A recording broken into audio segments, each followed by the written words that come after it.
அங்கே போனதுக்கப்புறம் இது நம்ம தேடி வந்த இந்தியா கிடையாது அப்படின்னு சொல்லிட்டு அங்கே ஒரு நாள் கொஞ்ச நாள் நிர்வாகம் செஞ்சுட்டு என்னப்பா இந்த நாட்டை கண்டுபிடிக்கிறதே சிரமமாக இருக்குது அப்படின்னு சொல்லிட்டு அதுக்கப்புறம் இந்தியாவை கண்டுபிடிச்சி அதுக்கப்புறம் 400 வருஷத்துக்கு மேலே ஆட்சி செஞ்சு அதுக்கப்புறம் போனதுக்கப்புறமும் கூட அடடடா நாட்டை மிஸ் பண்ணிட்டோமே, இப்படிப்பட்ட ஒரு அருமையான நாடாக இருக்கே அப்படின்னு சொல்லிட்டு துடிச்சிட்டு இருக்காங்க. அதனால் இயல்பாகவே தமிழ்நாடு அப்படின்றது ஒரு பணக்கார நாடு தான். ஓகே. அதனால் ஆசிரமத்தில் இருக்கக்கூடிய அந்த கட்டடமாகட்டும், ஆசிரமத்தில் இருக்கக்கூடிய நிலையெல்லாம் பார்த்துட்டு இதெல்லாம் இவ்வளோ பெரிய ரிச்சாக இருக்குன்னு அப்படின்னு நினைக்காதீங்க. ஏதோ வறுமை நிலையில் ஆசிரமம் இருக்குது, இதோட பல லட்சம் மடங்கெல்லாம் வாழ்ந்துருக்காங்க. ஓகே. அதனால் ஆசிரமத்தை பொறுத்த வரைக்கும் அப்படி இருக்குது இப்படி இருக்குன்னு நினைக்காதீங்க. எல்லாம் சொல்லப்போனால் ஆசிரமம் இப்போ வறுமை நிலையில் தான் இருக்குன்றது தான் யதார்த்தமான ஒரு உண்மை. ஓகே. அடுத்து ஆசிரம தரப்புலேருந்து என்ன தகவல் சொல்கிறாங்க அப்படின்னா, ஏங்க மனுஷன் வாழ்கிறதுக்கே அந்த வடிவேல் காமெடி மாதிரி தான், மனுஷன் உட்காரத்துக்கு இடத்த காணோம், இங்கே குரங்கு கூட்டிகிட்டு வந்தாங்க இங்கே எப்படிங்க உட்கார வைக்கிறது அப்படின்ற மாதிரி ஆசிரமம் மனுஷங்க வாழ்கிறதுக்கு தாங்க பூமி.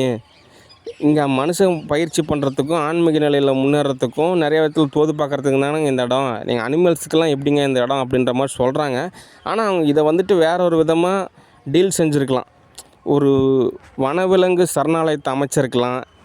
அப்படின்ற மாதிரி அமைச்சிருந்தாங்கன்னா, நான் பாருங்கள், நாங்கள் எந்த மிருகத்தையுமே நாங்கள் துன்புறுத்தலைங்க. எல்லாமே டாக்குமெண்ட்ஸ் படி தான் நடந்துகிட்ருக்கோம். ஒரு வேளை இங்கே ஏதாவது அனிமல்ஸ்லாம் இருந்ததுன்னா அந்த அனிமல்ஸ்க்கெலாம் பாருங்கள் கரெக்டான நேரத்தில் அதுக்கெல்லாம் காட்டில் இருந்தால் கூட சரியான உணவு கிடைக்காது. நாங்கள் பாருங்கள் ஒரு சரணாலயமே அமைச்சு அதுக்கு சரியான உணவு கொடுக்குறோம், அது சரியான பாதுகாப்பு கொடுக்குறோம். நீங்கள் வேணால் அப்பப்போ வந்து சுற்றி பார்க்கலாம், எல்லா பாதுகாப்புமே செஞ்சுருக்கோம் அப்படின்ற மாதிரி அவங்க அமைச்சிருந்தாங்கன்னா எரர் ஏற்பட்டிருக்காது. ஓகே. நான் கூட இந்த மாதிரி சொன்னேன், ஜூ ஒன்று அமைச்சிக்கலாங்க அப்படின்னா சரின்ட்டாங்க. அதுக்கு உண்டான தோதெல்லாம் நடக்கும், பொறுமையாக தான் தோதாகணும். ஓகே. அவசரப்படக்கூடாது. ஓகே. அதனால் ஆசிரமத்தை பொறுத்த வரைக்கும் நிறையா பயிற்சி அப்படின்றது இருக்குது. ஓகே. நிறையா படிநிலை அப்படின்றதும் இருக்குது.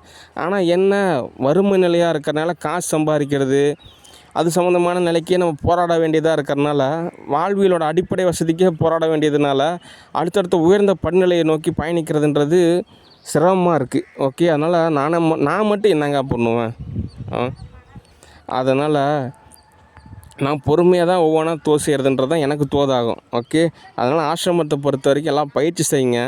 தனிப்பட்ட நபர்களுக்கெல்லாம் என்ன தகவல் அப்படின்னா, இன்சூரன்ஸ் அப்படின்றத அமைக்கணும். ஆசிரமத்தில் வாலண்டியராக இருந்தாலும் சரி, ஸ்டாஃபாக இருந்தாலும் சரி, மொத்தம் ஆசிரமத்தை சார்ந்து தாங்க நாங்கள் வாழ போகிறோம் அப்படின்னா நீங்கள் இன்சூரன்ஸ் பாலிசிலாம் எடுத்துக்கணும். அதாவது health insurance, car insurance, vehicle insurance, இந்த மாதிரி எக்கச்சக்கமான இன்சூரன்ஸ் இருக்குது. அந்த ஸ்கீம்ஸ்லாம் அறிமுகப்படுத்தணும்.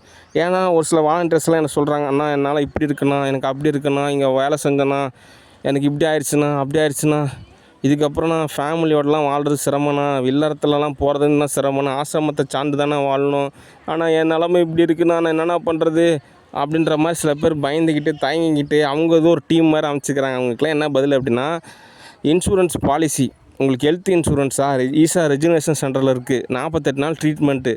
ஓகே. நீங்கள் உங்களோட இன்சூரன்ஸ் பாலிசியில் நீங்கள் போய் எடுத்துக்கலாம். 48 நாள் ட்ரீட்மெண்ட்லேயே உங்களுக்கு ஃபுல்லாக க்யூர் பண்ணிடுவாங்க. சரியான சாப்பாடு கிடைக்கும், சரியான தூக்கம் கிடைக்கும், சரியான பயிற்சி கிடைக்கும், அடுத்தடுத்த லெவலில் ட்ரீட்மெண்ட்டும் கிடைக்கும். அதனால் 48 நாள் குணமாயிடலாம். அதுக்கப்புறம் திரும்ப வந்து நீங்கள் வேலையை கண்டினியூ பண்ணலாம். அதனால் இன்சூரன்ஸ் பாலிசி ஈஷா ஆசிரமத்தில் அறிமுகப்படுத்துகிறோம். அதனால் தேவையில்லாமல் என்னையெல்லாம் பிடிச்சி நோண்டாதீங்க. எல்லாம் ஒரு ஆஃபீஸ் ஐடி டிபார்ட்மெண்ட் மாதிரி செயல்படும். அதனால் இன்சூரன்ஸ் பாலிசியில் உங்களுக்கு உண்டான ஃபார்மில் வந்துட்டு உங்களுக்கு என்னவோ அதை க்ளைம் பண்ணி நீங்கள் வந்து ட்ரீட்மெண்ட் எடுத்துக்கலாம். இதில் ஒன்றும் சலுப்பு சங்கட்டமோ இல்லை வெக்கப்படுறதுக்கோ இல்லை உங்களை வந்து யாரும் தரக்குறவெல்லாம் நினைக்க மாட்டாங்க. ஆசிரமன்றதே ஒரு ஹாஸ்பிட்டல் தான், இங்கே குணமாகறதுக்கு தான் வரீங்க. ஓகே. நீங்கள் ஒன்றும் பர்ஃபெக்ட்டு கிடையாது. அதனால் ஆசிரமத்தை வந்துட்டு நீங்கள் இலக்காரமாக நினைக்காதீங்க, ஒரு ஹாஸ்பிட்டல் மாதிரி நினச்சிக்கிங்க. நீங்கள் போய் அங்கே ட்ரீட்மெண்ட் எடுங்க, குணமாகுங்க. ஓகே. அங்கே நல்ல விதமான ட்ரீட்மெண்ட் கொடுப்பாங்க. ஓகே. அடுத்து ஈஷா ஃபவுண்டேஷனை பொறுத்த வரைக்கும் நானே தோதாகப்போ கூப்பிட்றேன். சரி, அடுத்த தகவல் சேவாதார நிலையை பொறுத்த வரைக்கும் இந்தியா ஃபுல்லாக சேவாதார நிலை தான். ஓகே. ஒரு சில நாட்டுக்கு மேலே போனீங்கன்னா இந்த பக்கம் இஸ்லாம் இருக்கும், இன்னும் ஒரு சில பக்கம் போனால் கிறிஸ்டின் இருக்கும். ஓகே. சேவாதார நிலையை பொறுத்த வரைக்கும் நானாக மறுத்தாலுமே எனக்கெல்லாம் தோதாகாதுங்க, என்னை விட்டுருங்க. ஏங்க, நானே இப்போ தான் ஏதோ ஒரு கோச்சிங் சென்டர் போயிட்டு நான் ஏதோ ஒன்று அமைச்சிக்கிறேங்க, எனக்கெல்லாம் செட் ஆகாதுங்க. நான் வேணால் காசு வேணால் கொடுத்துட்றேங்க, என்னெல்லாம் விட்டுருங்க. நான் வந்துட்டு பார்த்திங்கன்னா ஒரு